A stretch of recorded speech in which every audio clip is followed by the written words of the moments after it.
Assalamualaikum warahmatullahi wabarakatuh. Hari ini saya nak buat ulasan perlawanan di antara Malaysia versus Laos dalam Sukan C punya peringkat kumpulan, yang mana Malaysia menang 5-1 pada perlawanan ni.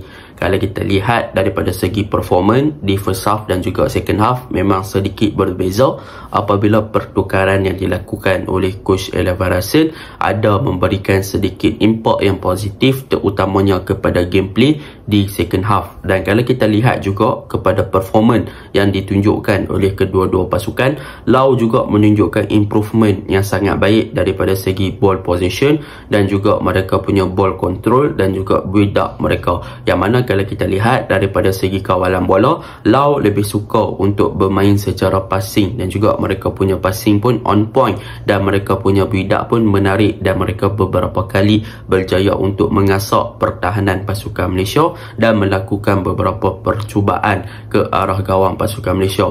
Malaysia juga begitu, tetapi yang sedikit menghampakan Malaysia lebih kepada penetration di kawasan wide area dan juga penetration dengan hantaran-hantaran jauh ke bahagian hadapan ataupun serang di bahagian wide area lalu crossing masuk ke dalam di box, yang mana daripada segi gameplay ataupun dari segi corak permainan, kalau kita lihat daripada segi kekemasan dan juga daripada segi mengawal tempo, pasukan Laos berjaya untuk mengawal tempo dengan baik, terutamanya di first half, dan juga masuk second half pun Laos berjaya mengawal tempo dengan baik. Cumanya bila masuk dalam minit ke 80 ke atas tu, kita boleh nampak sedikit perbezaan intensiti apabila pasukan Laos mula untuk mengundurkan ataupun mengendurkan mereka punya corak permainan disebabkan faktor keletihan, dan pasukan Malaysia lebih baguslah daripada segi fitness. Dan untuk group stage dalam Sukan C ni, Malaysia sebenarnya mempunyai lawan-lawan yang lebih bahaya yang akan menanti mereka pada the next game lah, seperti Thailand dan juga Vietnam.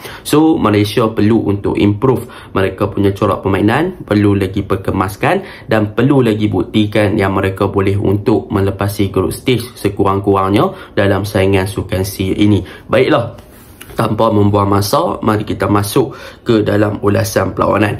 Untuk ulasan perlawanan kali ini, saya akan mulakan dengan Malaysia. Apakah perkara positif yang saya suka tentang pasukan Malaysia? Perkara pertama yang saya suka tentang pasukan Malaysia, yang pertama lah adalah mengenai pertukaran yang dilakukan oleh Coach Elvar Hassan di second half dengan membawa masuk pemain seperti Fergus Tenny dan juga Shahid Bashar, yang mana memberi impak yang positif kepada bahagian serangan pasukan Malaysia, yang mana kalau kita lihat kemasukan Fergus telah memberikan satu dimensi yang baru kepada corak permainan pasukan Malaysia yang lebih terarah kepada direct football dan juga lebih terarah kepada long ball, yang mana daripada segi kebebasan dan juga daripada segi running behind the defense dan juga melepasi offside trap, Fergus Tenny berjaya untuk melepasi beberapa kali kawalan yang diberikan oleh pemain-pemain Laos untuk menjaringkan gol. Tetapi sayang, dua percubaan daripada Fergus Tenny terkena tiang, dan dalam pada masa yang sama, Malaysia yang suka bermain dengan direct and long ball,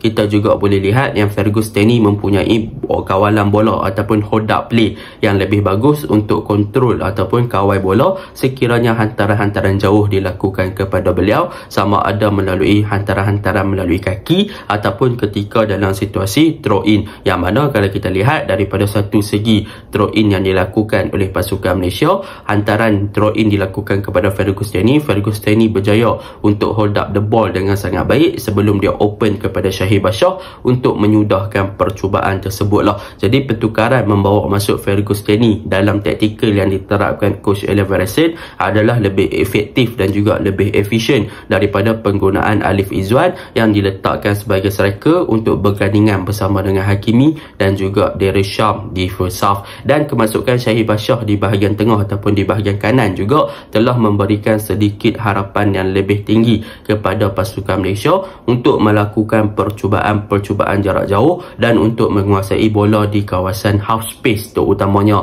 yang mana kita boleh nampak kualiti yang ada pada Shahid Bashar ni adalah dia mempunyai long shooting punya range yang bagus di kawasan half space, dan dia berjaya untuk melakukan satu percubaan yang menarik yang hampir menjaringkan gol, terkena palang, dan Najmuddin berjaya sambut bola muntah tersebut untuk menjaringkan gol yang keempat bagi pasukan Malaysia. So pertukaran yang dilakukan oleh pasukan Malaysia melalui Coach Elvar Hassan ni memberikan memberikan impak yang positif dan juga efektif kepada taktikal yang diterapkan oleh beliau sepanjang perlawanan, yang mana untuk first half Malaysia gagal untuk membuat demikian, tetapi masuk second half dah dalam 15 ke 20 minit yang terakhir pertukaran dilakukan dan memberi impak yang positif kepada game plan yang dilakukan oleh coach Allan Harrison. Itu perkara yang pertama lah.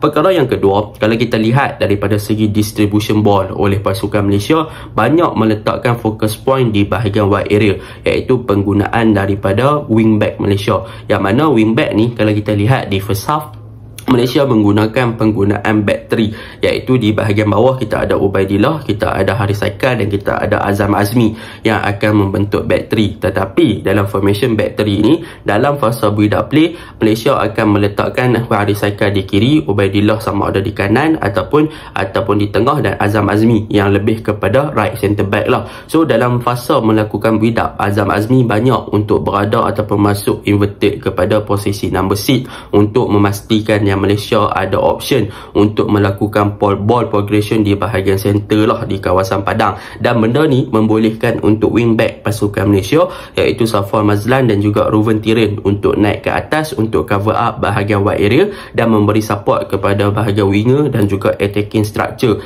pasukan Malaysia. Dan benda ni sebenarnya berjaya kalau kita lihat daripada penggunaan wingback, yang mana Safwan Mazlan di bahagian kanan beberapa kali berjaya untuk join the attack dan juga cover up bahagian wide area. Apabila dia dapat bola, dia banyak untuk melakukan crossing ke dalam D box pasukan Laos lah, dan hasilnya dia berjaya untuk mencipta satu gol. Akan tetapi selebihnya kita boleh nampak yang Laos berjaya untuk membaca serangan yang dilakukan oleh pasukan Malaysia dan berjaya untuk absorb serangan tersebut dengan melakukan interception, dengan melakukan blocking dan sebagainya. Dan benda ni kita boleh nampak yang di bahagian kiri Malaysia sebenarnya kurang efektif daripada penggunaan Ruven Tiren, yang mana untuk game ni Ruven Tiren boleh dikatakan walaupun bermain dengan gerakan-gerakan yang agak baik, tetapi boleh dikatakan Ruven Tiren lebih kepada individual play, iaitu lebih kepada pergerakan secara berkeseorangan, yang menyebabkan banyak gerakan-gerakan yang dilakukan oleh beliau merugikan pasukan apabila hantaran-hantaran yang dilakukan agak lambat untuk melepaskan bola,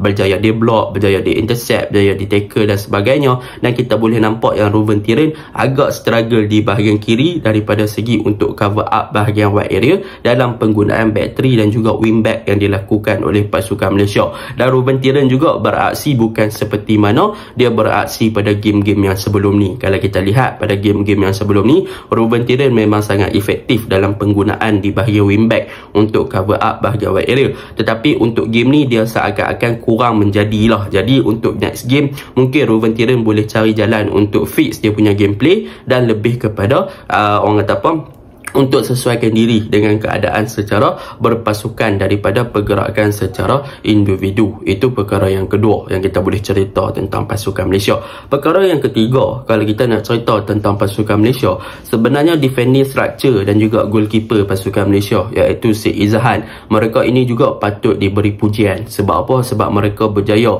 untuk mengekang asakan dan juga corak menyerang pasukan Laos yang boleh dikatakan agak mengganas ketika first half. Dan daripada segi gerakan-gerakan kita boleh nampaklah bagaimana back 5 pasukan Malaysia, transisi yang dilakukan oleh pasukan Malaysia dalam game ni agak menjadi in term of attacking to defending dan defending to attacking dalam penggunaan daripada back 5 dari kepada back 3 dan juga back 3 kepada back 5, sama ada dari segi in position dan juga out of position. Malaysia berjaya untuk melakukan dengan baik untuk cover up mereka punya defense line. So benda ni menunjukkan yang Malaysia mampu untuk bertahan, cumanya in term of output ketika menyerang mereka perlu perbaiki sedikit lah bagi menyelesaikan mereka punya attacking punya structure. Tetapi daripada segi defending structure mereka dah berjaya untuk menutup ruang, untuk melakukan blocking, intercept dan juga membaca gerakan serangan yang dilakukan oleh Laos dengan sangat-sangat baik. Itu yang ketiga. Dan untuk kelemahan, apa yang Malaysia boleh perbaiki kepada game-game yang akan datang? Yang pertama, mereka perlukan seorang proper DM ataupun mereka mungkin boleh push push Azam Azmi untuk lebih naik lebih tinggi untuk cover up bahagian midfield dan membolehkan Mukairi dan juga Aiman Afif untuk bermain dengan lebih tinggi ataupun untuk join the attack, untuk involve mereka punya pergerakan sama ada di kawasan half space ataupun kawasan bahagian tengah. Jadi mereka perlukan seorang proper DM untuk bagi protection untuk Mukairi dan juga Aiman Afif naik ke atas. Sebab apa? Sebab dalam game ni kita nampak yang kebanyakannya Mukairi dan juga Aiman Afif tak boleh nak bergerak terlalu tinggi apabila di counter ataupun diserang oleh pasukan Laos, dan mereka juga tak banyak support untuk menggerakkan bola lebih tinggi sebab tak ada seorang proper DM yang give protection ataupun backup mereka ketika mereka ingin menyerang. So benda ni mereka perlu lebih aware lah, sebab mereka perlukan seorang yang boleh buat defensive duty untuk pastikan yang mereka boleh naik lebih tinggi untuk join the attack dan menggerakkan serangan bagi pasukan Malaysia. Yang kedua, mereka perlu untuk pasukan Malaysia adalah penggunaan daripada winger iaitu Hakimi dan juga Dersham ataupun Muslidin Hatik untuk bermain dengan lebih narrow ketika pasukan Malaysia menggerakkan ataupun melakukan ball progression di kawasan tengah.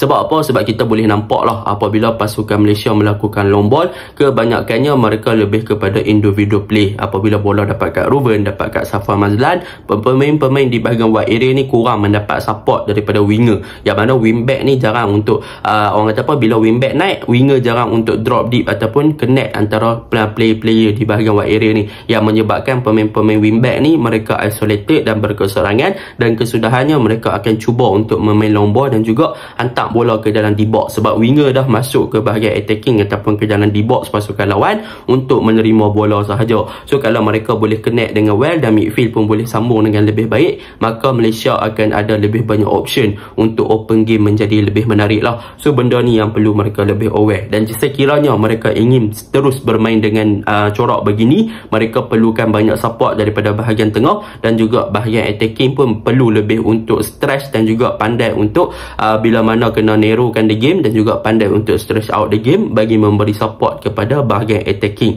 Jadi in term of attacking dan juga creativity, Malaysia masih lagi boleh diperbaiki lah untuk the next game. Jadi itu je lah untuk ulasan saya. Secara overallnya, Malaysia semalam boleh dikatakan bermain di bawah below par. Boleh dikatakan win is a win but not a great performance. Masih lagi boleh perbaiki lah. Jadi itu je lah ulasan saya. Assalamualaikum.